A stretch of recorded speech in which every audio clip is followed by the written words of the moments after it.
सबसे बड़ा सवाल जो दुष्ट कर्म और पाप करता है वो सुखी क्यों रहता है। शास्त्र स्पष्ट कहते हैं जो लोग पाप करके भी आज सुखी दिखाई देते हैं वह सुख उनके वर्तमान पापों का फल नहीं होता बल्कि पूर्व जन्मों में किए गए पुण्य कर्मों का परिणाम होता है। भगवद गीता हमें सिखाती है कि कर्म का नियम अत्यंत गूढ़ है। हर कर्म का फल अवश्य मिलता है लेकिन वह तुरंत ही प्रकट हो यह आवश्यक नहीं।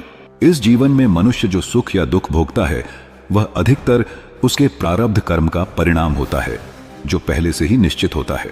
वहीं वर्तमान समय में किया गया पाप क्रियमाण कर्म बन जाता है जिसका फल भविष्य में अवश्य मिलता है, चाहे इसी जन्म में या अगले जन्म में।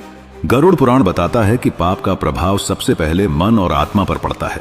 इससे भीतर अशांति, भय, तनाव, ग्लानि और असंतोष उत्पन्न होता है।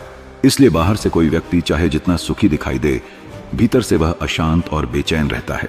भगवान तुरंत दंड इसीलिए नहीं देते क्योंकि वे मनुष्य को स्वयं को सुधारने का अवसर देते हैं। लेकिन महाभारत स्पष्ट करता है कि जब पाप अपनी सीमा पार कर जाता है तो उसका दंड टलता नहीं, वह केवल समय लेकर आता है। इसीलिए शास्त्रों का निष्कर्ष है पाप से मिला सुख क्षणिक और अस्थायी होता है जबकि धर्म का फल देर से मिलता है।